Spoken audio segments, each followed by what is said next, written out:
Hello students, welcome back to Mandeep education academy YouTube channel. तो बच्चों, आज हम क्लास 12th फिजिक्स चैप्टर 1 का फर्स्ट टॉपिक स्टार्ट करने जा रहे हैं। और टॉपिक स्टार्ट करने से पहले मैं आपको थोड़ी सी इंट्रोडक्शन दे देता हूं 12th के सिलेबस के बारे में। ये टॉपिक तो थ्योरेटिकल सा है, एक एक चीज मैं आपको डिटेल में इस वीडियो में एक्सप्लेन करूंगा।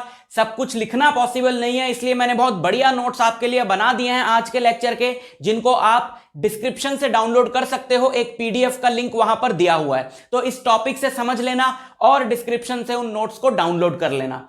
तो बच्चों, अगर हम बात करें क्लास 12th फिजिक्स के सिलेबस के बारे में, तो आपने मोटे मोटे तौर पे अगर मैं बताऊं तो वही टॉपिक्स पढ़ने हैं जो क्लास 10th की फिजिक्स में पढ़े थे। क्या पढ़ा था क्लास 10th की फिजिक्स में, याद करो।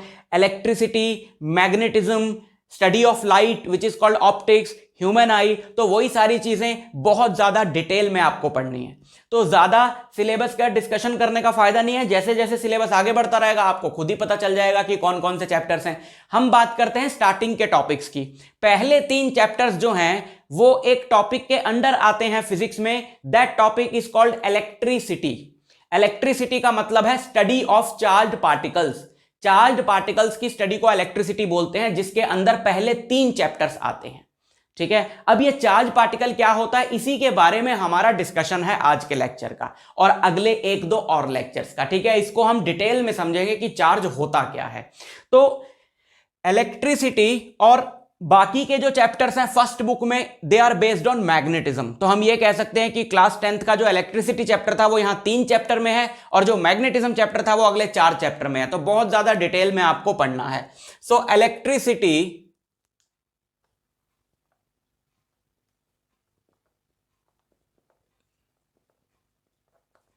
Electricity is the study of charged particles. Charged particle की स्टडी को इलेक्ट्रिसिटी बोलते हैं। मैं कह रहा हूं, मैं सब कुछ नहीं लिख रहा हूं, जब मैं नोट्स दे रहा हूं आप सिर्फ यहां से समझ लो। ठीक है, स्टडी ऑफ चार्ज्ड पार्टिकल। लेकिन हमें नहीं पता चार्ज पार्टिकल क्या होता है, ठीक है ना। अभी धीरे धीरे हम डिस्कशन करेंगे, बट चार्ज पार्टिकल जो भी होता है उसकी स्टडी को क्या बोला जाता है, इलेक्ट्रिसिटी। इलेक्ट्रिसिटी को हमने डिवाइड किया है 2 ब्रांचेस के अंदर। First is called electrostatics. Electrostatics ये है आपके एनसीईआरटी के फर्स्ट और second chapter which come under electrostatics. लेकिन इलेक्ट्रोस्टैटिक की ये डेफिनेशन नहीं है कि एनसीईआरटी का जो पहले 2 चैप्टर है वो इलेक्ट्रोस्टैटिक है।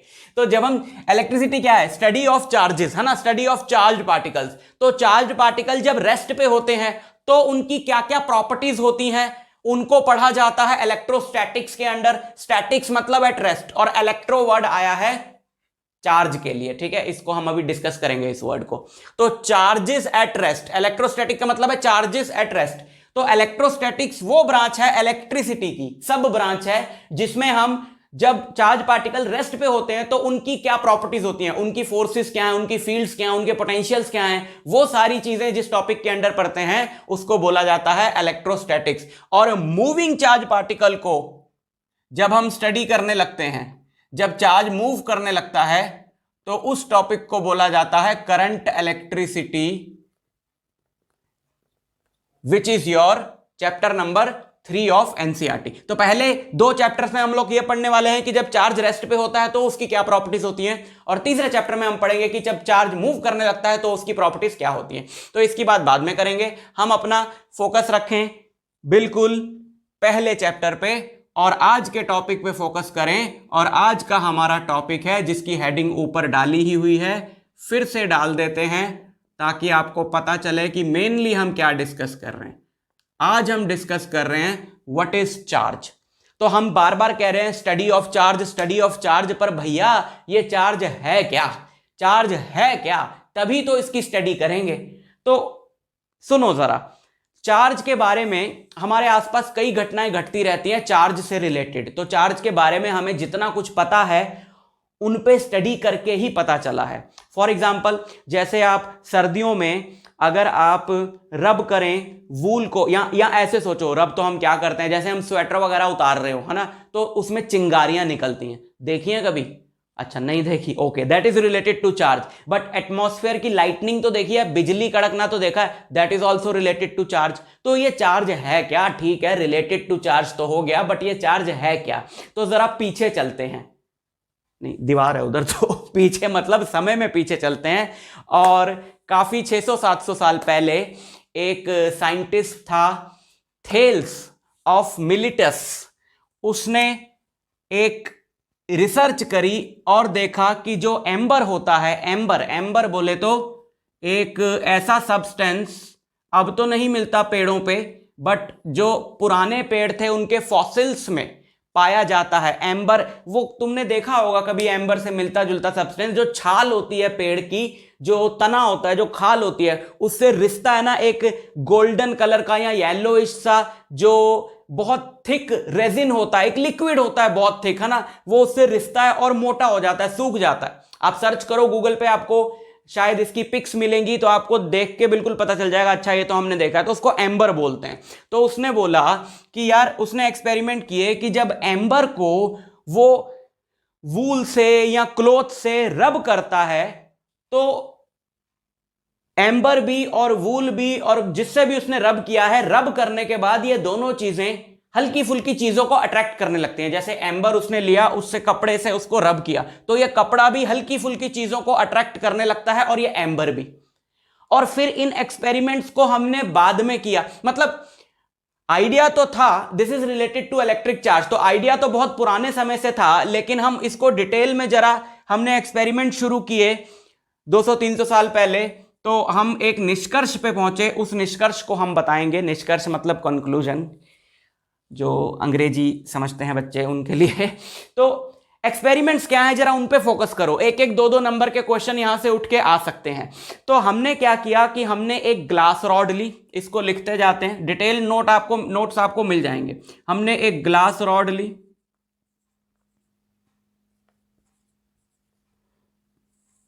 अच्छा एक बात बता दें कि यहां पे बार बार इलेक्ट्रिक वर्ड आ रहा है। इलेक्ट्रॉन वर्ड जो है वो एम्बर से ही आया है, क्योंकि सबसे पहले एक्सपेरिमेंट इलेक्ट्रिसिटी से रिलेटेड इसी से हुए थे। ग्रीक में एम्बर को इलेक्ट्रॉन बोलते हैं, इलेक्ट्रॉन विद के, ठीक है, तो वहां से ये वर्ड आया है इलेक्ट्रिसिटी। सो इसलिए याद रखना, बाकी इससे रिलेटेड कोई क्वेश्चन नहीं आया, बट जो कुछ भी एनसीईआरटी में दिया हुआ है वो बताना मेरा फर्ज है। तो ग्लास रॉड को अगर हमने सिल्क क्लॉथ से, सिल्क और वूलन क्लॉथ से रब किया, ग्लास रॉड को, ग्लास रॉड ली, ये ग्लास रॉड हमने ली, और इसको, ये हमारे पास सिल्क क्लॉथ है या वूलन क्लॉथ है, इसको इससे रब किया, तो हमने क्या देखा कि अगर मैं 2 ग्लास रॉड्स लूं, और एक ग्लास रॉड मैंने ये ली और एक ग्लास रॉड मैंने ये ली, इसको भी मैंने सिल्क क्लॉथ से रब किया या वूलन क्लॉथ से, और इसको भी रब किया, तो रब करने के बाद, इसको पकड़ के ऐसे रब करने के बाद जब मैंने इनको हटाया, तो मैंने देखा कि ये दोनों ग्लास रॉड जो हैं वो रिपेल करने लगी एक दूसरे को, रिपल्सिव फोर्स आ गई इनके अंदर। और ये जो 2 सिल्क क्लॉथ्स हैं ये भी रिपेल करने लगे एक दूसरे को। लेकिन ग्लास रॉड और सिल्क क्लॉथ कोई सा भी एक दूसरे को अट्रैक्ट करने लगे, ऐसा हमने पाया। देखो, जब भी कोई नई ब्रांच बनती है फिजिक्स की, स्टार्टिंग से एक्सपेरिमेंट्स होते हैं, तो आपको बाद में कंक्लूजन बताया जाएगा कि हेंस इससे हमने क्या कंक्लूड किया। तो अभी आपको एक्सपेरिमेंट बताया जा रहा है कि क्या होता है, ठीक है। फिर हम इसको जब एक्सप्लेन करने गए तब वहां से इलेक्ट्रिसिटी की ब्रांच बनी। तो ग्लास रॉड को सिल्क और वूल से रब किया, इस एक अलग दूसरी ग्लास रॉड है, इसको रब किया, रब करने के बाद ग्लास रॉड्स आपस में रिपेल करने लगी, सिल्क क्लॉथ्स आपस में रिपेल करने लगे, बट ग्लास रॉड और सिल्क क्लॉथ अट्रैक्ट करने लगे। या फिर एक और एक्सपेरिमेंट हमने किया कि हमने एक प्लास्टिक की रॉड ली, प्लास्टिक की, ये तो ग्लास रॉड थी ना, प्लास्टिक की रॉड ली और कैट फर में, बिल्ली के फर में इसको हमने रब किया, ठीक है। फिर एक और हमने प्लास्टिक की रॉड ली और एक और बिल्ली के फर में उसको रब किया, तो फिर वही हुआ। ये दोनों प्लास्टिक की रॉड्स आपस में एक दूसरे को रिपेल करने लगी, ये दोनों बिल्ली के फर एक दूसरे को, अरे कैट के फर होते हैं ना, कैट का फर वो बाल होते हैं जो, वो है, और ये दोनों कैट फर एक दूसरे को रिपेल करने लगे, और ग्लास प्लास्टिक रॉड और कैट फर एक दूसरे को अट्रैक्ट करने लगे, ऐसा हमने पाया। अब हमको यह पता चल रहा है यार, जो चीज रब करने से पहले नहीं हो रही थी, यानी अट्रैक्शन और रिपल्शन रब करने के बाद हो गई, इसका मतलब है रब करने से कुछ चेंज आया है बॉडीज में, है ना। फिर हमने और एक्सपेरिमेंट्स किए, हमने पिथ बॉल्स ली। पिथ बॉल क्या होती है, यहां पॉलीस्टाइरिन की बनी बॉल, थर्मोकोल मान लो, थर्मोकोल की बॉल्स देखी हैं आपने, जो क्रिसमस वगैरह पे डेकोरेशन में यूज होती हैं, ठीक है। पॉलीस्टाइरिन एक मटेरियल होता है polystyrene which is similar to thermocol, उसकी बनी हुई बॉल। पिथ बॉल भी वैसी ही होती है, पॉलीस्टाइरिन जैसी, बट पॉलीस्टाइरिन और पिथ भी नहीं पता है तो थर्मोकोल की बॉल मान लो, उससे भी हो जाएगा। तो हमने क्या किया, एक थर्मोकोल, दो थर्मोकोल की बॉल ली, चलो मैं थर्मोकोल बोल रहा हूं, ठीक है, थर्मोकोल की दो बॉल्स ली, उन दोनों बॉल्स को मैंने टच किया, ये दो बॉल्स ली, ये दो बॉल्स ली, यहां पर मैंने ये वाली ग्लास रॉड टच करी लाके, समझना जरा, ठीक है, और फिर इसको टच किया, सेम ग्लास रॉड से पहले इसको टच किया, उसके बाद इसको टच किया, और सिल्क थ्रेड से इन दोनों बॉल्स को मैंने हैंग कर दिया। तो मैंने ऐसा पाया कि सिल्क थ्रेड जो है वो कुछ ऐसा हो गया, यानी कि ये दोनों बॉल्स भी एक दूसरे को क्या करने लगी, रिपेल करने लगी। साथ ही साथ हमने ये देखा कि ये दोनों आपस में तो रिपेल कर ही रही थी, ये ग्लास रॉड को भी रिपेल करने लगी। सेम हमको मिला एक्सपेरिमेंट जब मैंने ग्लास रॉड की बजाय प्लास्टिक रॉड दोनों पे लाकर एक एक बार टच किया, तो फिर वो दोनों पिथ बॉल्स फिर से एक दूसरे को रिपेल करने लगी, ठीक है। लेकिन हुआ क्या, अगर मैंने एक पिथ बॉल पे मैंने ग्लास रॉड टच किया और दूसरी पिथ बॉल पे मैंने प्लास्टिक रॉड टच किया, एक पिथ बॉल पे मैंने ग्लास रॉड टच किया और एक पिथ बॉल पे मैंने प्लास्टिक रॉड टच किया, तो फिर ये दोनों पिथ बॉल्स जो हैं वो एक दूसरे को अट्रैक्ट करने लगी। ये सब हो क्या रहा है, तो इस सब को हम एक्सप्लेन करेंगे चार्जेस के बेसिस पे। अब जरा ध्यान से सुनना, साइंटिस्ट्स ने इस तरह के बहुत सारे एक्सपेरिमेंट्स किए और वो इस नतीजे पे पहुंचे कि जब बॉडीज को इस तरीके से टच या रब किया जाता है तो हम लेट से कि वो इलेक्ट्रीफाइड हो गई हैं। क्या हो गई हैं, इलेक्ट्रीफाइड हो गई हैं या चार्ज हो गई हैं। हमें कुछ तो एक्सप्लेन करना है ना कि भाई ये रब करने से पहले तो कुछ भी नहीं कर रही थी, अब रब करने के बाद अट्रैक्ट या रिपेल करने लगी, तो कैसे समझाएं। तो हमने बोला कि इनमें कुछ चेंज आया है और उस चेंज को हमने क्या नाम दिया कि हमने बोला कि लेट से कि ये बॉडीज इलेक्ट्रीफाइड हो गई हैं या चार्ज्ड हो गई हैं और इनमें एक प्रॉपर्टी आ गई है विच इज कॉल्ड चार्ज। अब वो प्रॉपर्टी हमें लानी पड़ी ना ये बिहेवियर एक्सप्लेन करने के लिए, है ना। तो अब बहुत सारे एक्सपेरिमेंट से ये पता चला कि चार्ज एक तरह का नहीं होता है, दो तरह का होता है। और ये भी पता चला इन एक्सपेरिमेंट से कि सिमिलर चार्ज जो है वो रिपेल करता है और अपोजिट चार्ज जो है वो अट्रैक्ट करता है, ठीक है। ये बातें तो आपको पता है, लेकिन इससे कैसे पता चला मैं आपको एक्सप्लेन करता हूं। एक साइंटिस्ट था बेंजामिन फ्रैंकलिन, उसने बोला कि इन दोनों टाइप के चार्जेस को लेट से पॉजिटिव और नेगेटिव नाम दे दो। क्यों, क्योंकि ऐसा देखा गया कि ये जो ग्लास रॉड और सिल्क क्लॉथ है, रब करने के बाद अगर इनको आपस में कांटेक्ट में लाया जाए तो फिर इनकी ये एक दूसरे को अट्रैक्ट या रिपेल करने की प्रॉपर्टी खत्म हो जाती है। तो उसने ये बोला, अब देखो हमें क्या पता चला इससे, फिर बताते हैं उसने क्या बोला। हमको यह पता चला कि जब इन दोनों को रब किया जाता है तो इन पे अपोजिट पोलैरिटी का चार्ज आ जाता है। पोलैरिटी वो प्रॉपर्टी है जिससे हम चार्ज को डिस्टिंग्विश करेंगे, है ना। एक पॉजिटिव है एक नेगेटिव है, तो ये पॉजिटिव नेगेटिव क्या कहलाते हैं, चार्जेस की पोलैरिटीज कहलाते हैं। तो अपोजिट पोलैरिटी का चार्ज आ जाता है। लेट से it is just an assumption, हमें पता नहीं है इस बात का, बट लेट से कि इस सिल्क क्लॉथ पे नेगेटिव चार्ज आ गया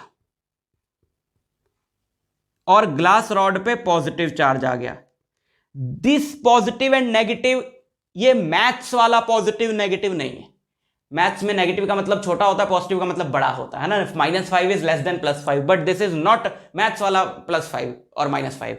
this is the nature of charge, हम कह रहे हैं एक चार्ज पॉजिटिव है एक नेगेटिव है, तो हम लोग बेसिकली नेचर की बात कर रहे हैं कि एक चार्ज अलग नेचर का है और दूसरा अलग नेचर का है। ठीक है, फिर से इनको रब किया तो दूसरे वाले इस पे भी लेट से नेगेटिव चार्ज आ गया और इस पे पॉजिटिव आ गया, तो क्या होगा, क्या होगा, ये दोनों एक दूसरे को क्या करने लगे, ये दोनों एक दूसरे को अट्रैक्ट करने लगे। क्यों? क्योंकि अपोजिट चार्जेस आ गए, तो वो अट्रैक्शन की एक्सप्लेनेशन है। इन दोनों पे सेम है तो रिपल्शन, इन दोनों पे सेम है तो रिपल्शन। और जब हम इन दोनों को कांटेक्ट में लाए तो चार्ज खत्म हो गया। तो बेंजामिन फ्रैंकलिन बोलता है कि जैसे पॉजिटिव और नेगेटिव ऐड होकर जीरो दे देते हैं, ऐसे ही ये चार्ज भी खत्म हो गया। तो लेट से एक चार्ज पॉजिटिव है और दूसरा नेगेटिव है, उस बेसिस पे हमने इसके नाम रखे। ये नहीं कि नेगेटिव वाला कम होता है पॉजिटिव ज्यादा हो। यहां पर भी यही हुआ कि प्लास्टिक और कैट फर को जब रब किया तो प्लास्टिक रॉड पे लेट से नेगेटिव चार्ज आया। अब प्लास्टिक रॉड पे हम क्यों नहीं कह रहे कि पॉजिटिव आया, ग्लास रॉड पे तो हमने पॉजिटिव लिया, क्योंकि जब प्लास्टिक और ग्लास रॉड को पास में हम लाए थे एक्सपेरिमेंट में तो ये दोनों ने अट्रैक्ट किया था। इसका मतलब है अगर इस पे पॉजिटिव आया तो उस पे पॉजिटिव नहीं आया, उस पे नेगेटिव आया। और कैट फर पे क्या आया है, कैट फर पे पॉजिटिव आया है, ग्लास रॉड पे नेगेटिव आया है, इस कैट फर पे पॉजिटिव है। दैट्स वाई ये दोनों सिमिलर चार्ज होने की वजह से रिपेल कर रहे हैं, ये रिपेल कर रहे हैं और ये दोनों क्या कर रहे हैं, एक दूसरे को अट्रैक्ट कर रहे हैं। समझ में आई बात? अच्छा, तो जब हमने क्या किया कि जब हमने ग्लास रॉड, ये ग्लास रॉड थी ना, पिथ बॉल पे हम ग्लास रॉड को टच किए तो चार्ज ट्रांसफर हो गया। कौन सा चार्ज ट्रांसफर हो गया? इस पे पॉजिटिव। और फिर इसको भी टच किया तो पॉजिटिव, थोड़ा सा इस पे चला गया, थोड़ा सा और इस पे भी रहा, तो ये तीनों पॉजिटिव हो गए। इसलिए इन दोनों पिथ बॉल्स ने एक दूसरे को क्या किया, रिपेल किया। सिमिलरली अगर मैंने प्लास्टिक रॉड टच करी तो दोनों नेगेटिव हो गए, फिर रिपल्शन हुई। लेकिन क्योंकि ग्लास रॉड पॉजिटिवली चार्ज है तो इस पिथ बॉल पे टच किया तो ये पॉजिटिवली चार्ज हो गई और ये नेगेटिवली चार्ज है प्लास्टिक रॉड, तो ये नेगेटिव हो गई, इसलिए यहां पे अट्रैक्शन हो। तो ये सारी इस चीज की एक्सप्लेनेशन है। So there are two types of charges, positive and negative. हम डिटेल में जाएंगे आगे कि इलेक्ट्रॉन ट्रांसफर की वजह से ये होता है जो भी पॉजिटिव नेगेटिव चार्ज होता है, बट अभी हमारा वो डिस्कशन नहीं है। समझ में आई बात आपको? अच्छा, सो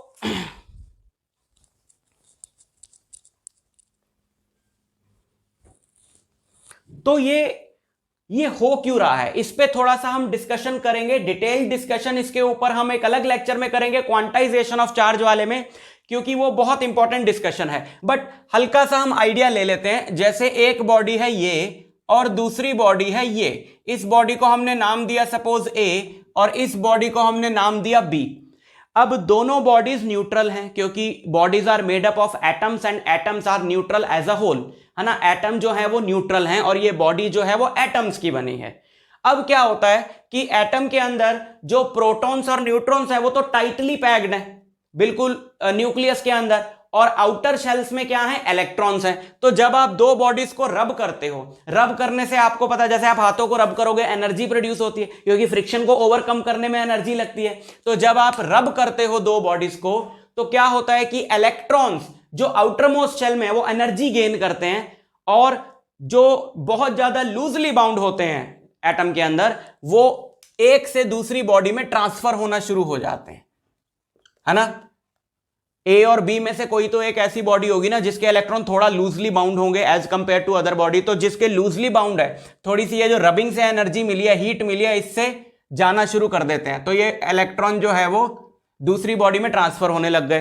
अब पहले तो ये बॉडीज न्यूट्रल थी, लेकिन जैसे जैसे इलेक्ट्रॉन ट्रांसफर हुए, क्योंकि इलेक्ट्रॉन नेगेटिवली चार्ज्ड होता है, ये बात आपको पता ही होगी, लेकिन मैं आपको और डिटेल में लेके जाऊंगा कि इलेक्ट्रॉन जो है वो नेगेटिवली चार्ज्ड क्यों होता है। मतलब इस स्टेटमेंट का मतलब ही क्या है कि वो नेगेटिवली चार्ज्ड है। तो अभी बात करते हैं इसकी, ठीक है। तो ये बॉडी धीरे धीरे नेगेटिवली चार्ज होने लगी क्योंकि इलेक्ट्रॉन भरने लगे इसके अंदर, उसमें से इलेक्ट्रॉन कम होने लगे तो वो क्या रह गई, पॉजिटिवली चार्ज रह गई, because as compare to electrons protons बढ़ गए उसमें। पहले तो इलेक्ट्रॉन प्रोटॉन बराबर थे क्योंकि ये न्यूट्रल थी बॉडीज, तो इलेक्ट्रॉन यहां जाने लगे तो यहां इलेक्ट्रॉन बढ़ने लगे, वहां पे इलेक्ट्रॉन कम होने लगे तो पॉजिटिवली चार्ज हो गए, नेगेटिवली चार्ज। तो हर पार्टिकल का अपना एक चार्ज होता है ना। तो वो इलेक्ट्रॉन जो अपने साथ चार्ज कैरी करके लेकर गया वो बढ़ने लगा यहां पे, तो ये नेगेटिवली चार्ज हो गई और ये पॉजिटिवली। तो रबिंग से ये होता है, ठीक है। पार्टिकल जाता है, इलेक्ट्रॉन जाता है, वो अपना चार्ज वहां पे ले जाता है क्योंकि इलेक्ट्रॉन के साथ ही जाएगा ना, चार्ज पीछे तो रह नहीं जाएगा। तो अगर हम कह रहे हैं कि इलेक्ट्रॉन नेगेटिवली चार्ज, तो इस बात का मतलब क्या है? तो इस बात का मतलब यही है जो हमको यहां से पता चला कि जब बॉडीज को रब किया जा रहा है वो एक दूसरे को अट्रैक्ट करने लगी हैं, है ना, और रब करने से इलेक्ट्रॉन ट्रांसफर हो रहे हैं। तो एक नई तरह की फोर्स आ गई ना इन बॉडीज के बीच में, जो रबिंग से पहले नहीं थी। वो है इलेक्ट्रोस्टैटिक फोर्स, क्योंकि ये जो पार्टिकल्स हैं, ये जो स्टैटिक चार्जेस हैं, है ना, ये रेस्ट पे हैं चार्जेस, और रेस्ट पे जब चार्जेस होते हैं तो वो एक दूसरे पर फोर्स एक्सर्ट करते हैं, चाहे वो अट्रैक्टिव फोर्स हो चाहे रिपल्सिव फोर्स हो। That is called electrostatic force. तो इलेक्ट्रोस्टैटिक फोर्स पहले तो नहीं थी इनके बीच में जब ये न्यूट्रल थे, चार्ज आने की वजह से हुई है ना। यानी कि चार्ज को अगर हमें डिफाइन करना हो तो हम कैसे करेंगे कि charge is the property of a particle due to which it exerts electrostatic forces on other particles. जैसे ग्रेविटेशनल फोर्स किस प्रॉपर्टी की वजह से होती है? मास की वजह से। न्यूटन्स लॉ ऑफ ग्रेविटेशन आपने पढ़ा है, Gm1m2/r²। अगर बॉडीज में मासेस ही ना हो तो वो एक दूसरे पे ग्रेविटेशनल फोर्स एक्सर्ट नहीं कर सकते। इसी तरीके से इस फोर्स को हम कैसे एक्सप्लेन करें? तो हमने बोला कि पार्टिकल्स में एक मास के अलावा एक और प्रॉपर्टी भी है, चार्ज। सब में नहीं है, जैसे न्यूट्रॉन जो है वो न्यूट्रल है, उसमें नहीं है, तो फिर वो दूसरे पार्टिकल्स पे इलेक्ट्रोस्टैटिक फोर्स एक्सर्ट भी नहीं करता। तो अगर पार्टिकल्स एक दूसरे पे इलेक्ट्रोस्टैटिक फोर्स एक्सर्ट करते हैं, या जिस बॉडी में वो पार्टिकल ज्यादा है जिसमें कम है, तो वो बॉडीज एक दूसरे पे करती हैं। अल्टीमेटली हो तो पार्टिकल्स की वजह से ही रहा है। तो अगर पार्टिकल्स एक दूसरे पे इलेक्ट्रोस्टैटिक फोर्स एक्सर्ट करते हैं तो समझ जाओ उन पार्टिकल्स में एक चार्ज नाम की प्रॉपर्टी भी है, ठीक है। और वो दो तरह की होती है, पॉजिटिव और नेगेटिव। तो जब हम कहते हैं इलेक्ट्रॉन इज नेगेटिवली चार्ज, तो हम कहते हैं कि इलेक्ट्रॉन में एक ऐसी प्रॉपर्टी है जिसकी वजह से ये दूसरे पार्टिकल्स पे इलेक्ट्रोस्टैटिक फोर्स एक्सर्ट कर सकता है। और हम जब कहते हैं प्रोटॉन इज पॉजिटिवली चार्ज, तब भी हम यही कहना चाह रहे होते हैं, बस पॉजिटिव बोल के हम ये बोल देते हैं कि इसमें वो प्रॉपर्टी वो वाली नहीं है जो इलेक्ट्रॉन में है, उसके अपोजिट नेचर की है, ठीक। तो चार्ज के बारे में कुछ इंपॉर्टेंट बातें याद रखें। पूरे सिलेबस में चार्ज के ऊपर कई चैप्टर्स हैं, बार बार चार्ज यूज होगा। तो सिंबल क्या है किसी भी पार्टिकल के चार्ज का या बॉडी के चार्ज का? हम लोग सिंबल क्या लेंगे? क्यू, स्मॉल क्यू या कैपिटल क्यू, कोई सा भी चलेगा। एसआई यूनिट ऑफ चार्ज हम लोग लेंगे क्या? हम जब है वही लेंगे। एसआई यूनिट ऑफ चार्ज होती है कूलम, COULOMB, और इसका सिंबल होता है कैपिटल C। छोटी यूनिट्स बहुत जगह पे यूज होती हैं चार्ज की, तो वो भी सुन लो। मिली कूलम, मिली कूलम होता है 10⁻³ कूलम, मिली का मतलब 1/1000 होता है। और माइक्रो कूलम, माइक्रो कूलम होता है 10⁻⁻6 कूलम, माइक्रो का मतलब 1/10⁻6 होता है ना। तो और चार्ज दो टाइप के होते हैं, पॉजिटिव और नेगेटिव। और like charges repel each other, opposite charges attract each other. अभी इतना याद हमने रखना है, नोट्स में से आपने पढ़ लेना है। ये जो आपको बताया है इससे रिलेटेड एक बहुत इंपॉर्टेंट टॉपिक है चार्ज के अंदर, क्वांटाइजेशन ऑफ चार्ज, उसको भी डिस्कस करेंगे और अगले चैप्टर में इससे आगे की बात करेंगे। तो अभी इतना ही, इसको अच्छे से प्रिपेयर कर लेना। मैं आपसे मिलता हूं नेक्स्ट लेक्चर में, तब तक के लिए ऑल द वेरी बेस्ट।